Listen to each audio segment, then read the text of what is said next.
Bonjour à tous et bienvenue sur Nyon Région Télévision pour votre rendez-vous sportif.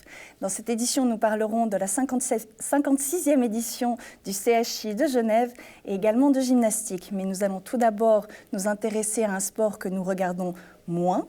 Il s'agit du tchoukball, la saison de Helena Basson-Plein. Il reste encore un match avant la fin de l'année pour les Nyon Lakers. Bonjour Joachim Vasconcelos, vous êtes le coach de cette équipe. C'est exact, oui.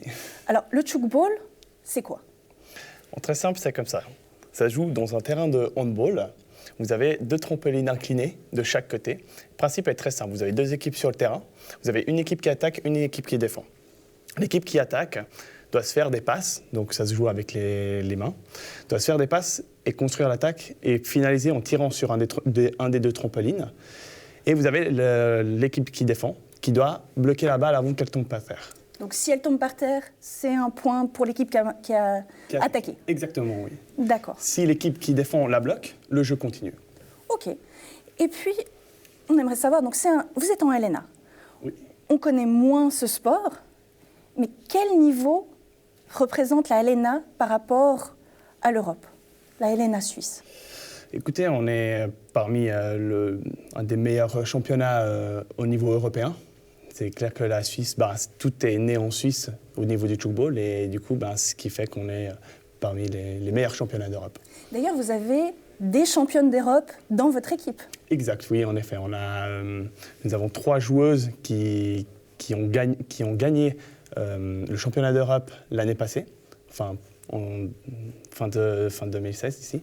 Et oui, du coup, donc, nous avons 3 joueuses qui ont gagné. Parce que c'est aussi la subtilité du tchoukball, c'est des équipes mixtes, minimum une femme sur le terrain. Exactement, oui.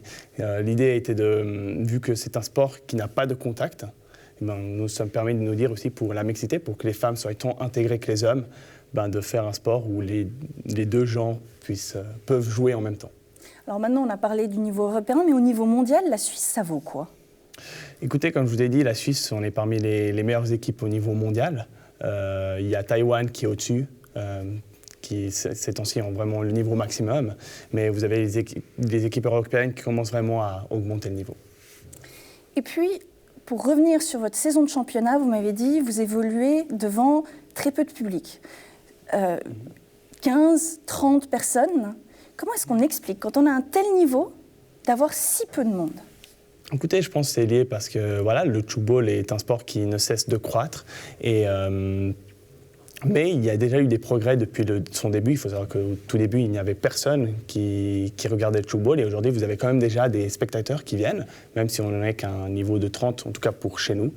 Il y a quand même des spectateurs qui sont là présents. Et puis c'est quelque chose où, j'en suis sûr, ça va augmenter sans cesse. Comment vous allez faire pour que ça augmente? Parce qu'il faut bien trouver une tactique. Est-ce qu'il y a une tactique de la fédération? Alors, je dirais, en tout cas au niveau du club, l'un des premiers moyens, et je pense que c'est comme ça que le tchoukball a majoritairement grandi, c'est par le bouche à oreille. Mais après, c'est vrai que maintenant, aujourd'hui, notamment avec les réseaux sociaux ou avec des grands tournois tels que, par exemple, nous avons les Geneva Indoors qui vont bientôt se présenter en fin décembre, ça fait que les gens sont curieux et du coup, s'intéressent à ce sport.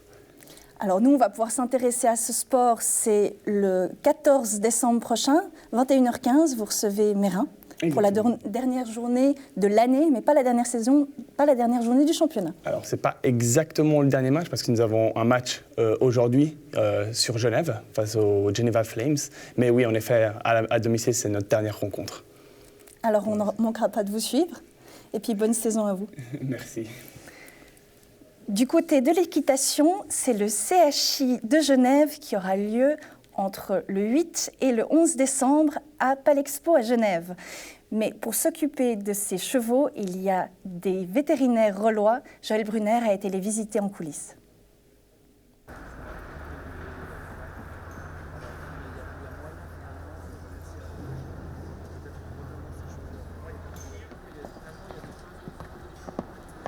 Je reçois les chevaux au moment du déchargement. Je dois les examiner avant de les laisser entrer en écurie pour éviter qu'ils amènent des maladies infectieuses depuis l'étranger. Donc ça, c'est l'aspect qu'on appelle examen vétérinaire à la sortie du camion. Ensuite, ils sont arrivés hier ou ce matin, ils entrent à l'écurie et cet après-midi, ils ressortent pour un deuxième examen qui s'appelle à ce moment-là une inspection vétérinaire où on va regarder s'ils sont prêts à la compétition. La première chose qu'on regarde, c'est d'abord à qui on a affaire. Il a un passeport, chaque cheval est identifiable par le dessin qu'il a dedans et par le texte, donc on vérifie. On vérifie que les vaccins soient à jour, que le cheval concourt pour la bonne nationalité, et ainsi de suite, et puis on va le faire trotter. Et en le faisant trotter, on va regarder qu'il soit droit, qu'il ne montre pas de boiterie, pas d'asymétrie, pas de raideur, etc.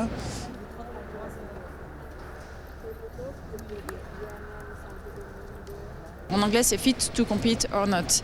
C'est-à-dire qu'on va regarder si, dans leur manière de se déplacer, le fait qu'ils participent au concours pourrait occasionner chez eux des dégâts physiques ou non. On regarde aussi l'état de leur pelage. Toute trace de sang sur un cheval est éliminatoire pour la participation du cheval au concours. Donc on regarde s'il n'y a pas de blessures, de vieilles blessures susceptibles de se raviver à l'entraînement. Ce sont des chevaux qui sont tous les week-ends quasiment en compétition sur différentes places et puis du coup c'est des chevaux qui sont des athlètes. Donc il peut arriver que certains ne soient pas excessivement droits quand vous les regardez trotter. C'est un peu comme nous quand on prend des sportifs de haut niveau et qu'on les regarde au saut du lit le matin, ils ne marchent pas tous très bien. Mais dans la majorité des cas, il y a rarement des soucis. Il nous est arrivé une ou deux fois des problèmes de ferrage où on a dû retirer le cheval de la compétition parce qu'il était vraiment boiteux ou des problèmes d'accident dans le camion, un cheval qui restait mal positionné dans le camion parce qu'il s'était pris la jambe pendant le transport et tout. Oui, ceux-là, il a fallu les retirer, mais sinon il y a rarement des chevaux qui sont retirés. Alors tous les chevaux sont contrôlés, ils le sont tous à plusieurs reprises. Ils le sont tous en sortant du camion, ils le sont tous maintenant à l'inspection vétérinaire. Ils le sont tous en cours de route encore, il y a des épreuves, on va contrôler les bandages et les guêtres de tous les chevaux de l'épreuve. Ils passent tous à plusieurs contrôles. Il y a d'autres vétérinaires, il y a deux vétérinaires qui sont là comme vétérinaires traitants, qui sont là pour les interventions et pour les urgences. Un qui s'occupe davantage des problèmes à l'écurie et l'autre qui est sur la piste. À côté de ça, on a encore un service avec une ambulance vétérinaire qui est prête à intervenir sur la piste avec une grue, etc. s'il fallait. On a encore tout l'aspect vétérinaire de frontière où les chevaux, pour repartir d'ici, pour rentrer en Europe, doivent avoir des papiers particuliers. Et puis le dernier vétérinaire qui vient encore et qui vient sans trop dire quand il vient, c'est la responsable du doping. C'est quelqu'un qui vient faire des prélèvements pour faire des analyses anti-doping, donc du sang, des urines, de chevaux qui sont tirés au sort ou de chevaux qui nous ont paru un petit peu bizarres et que le président du jury accepte de faire passer au contrôle. Et on les bichonne, ces chevaux. Ça sera encore jusqu'au 11 décembre.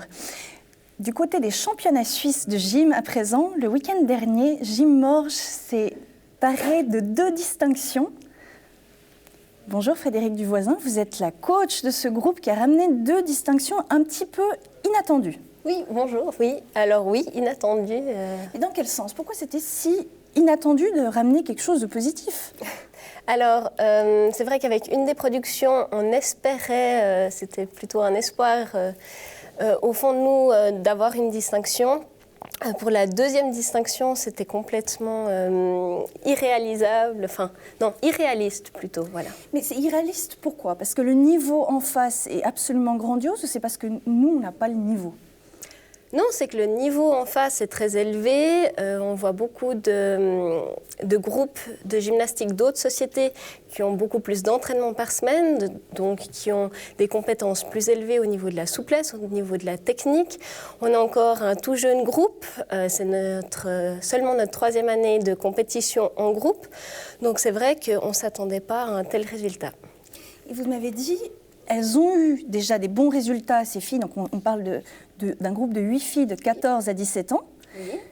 Vous m'avez dit, elles ont déjà eu des bons résultats, mais elles se sentaient illégitimes. Ça vient d'où, ce sentiment d'illégitimité?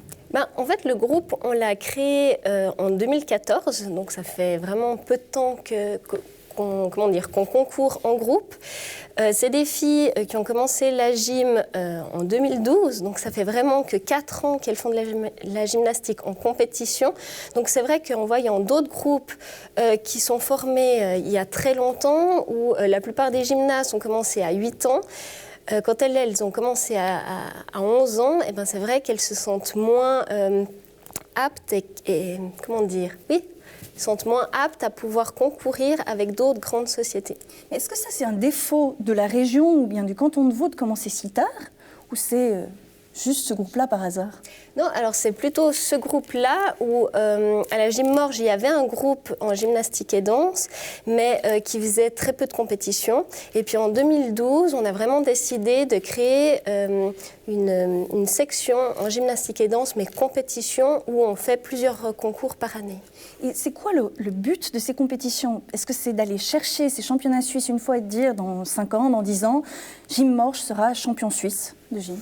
Alors, je ne sais pas si on y arrivera ou si c'est vraiment le but. Pour l'instant, je dirais que le but, c'est d'évoluer gentiment déjà dans notre région. Donc, on voit qu'elles sont quand même championnes vaudoises dans les 2 catégories. Donc, ça veut dire que là, je dirais, elles ont déjà pu faire leurs preuves. Et puis après, peu à peu, ça va être championnat roman, championnat suisse.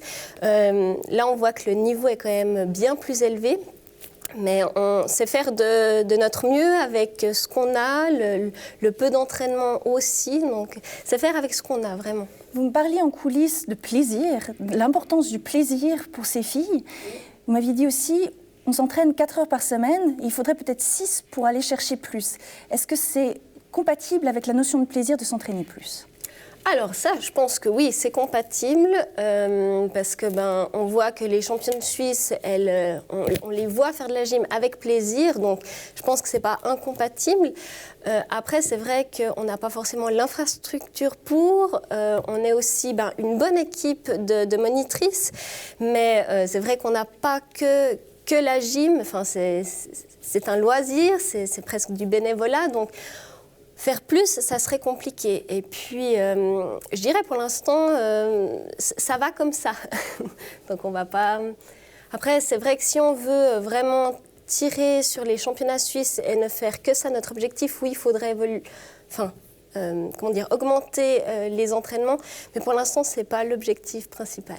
D'accord. Et c'est quoi, du coup, l'objectif principal ?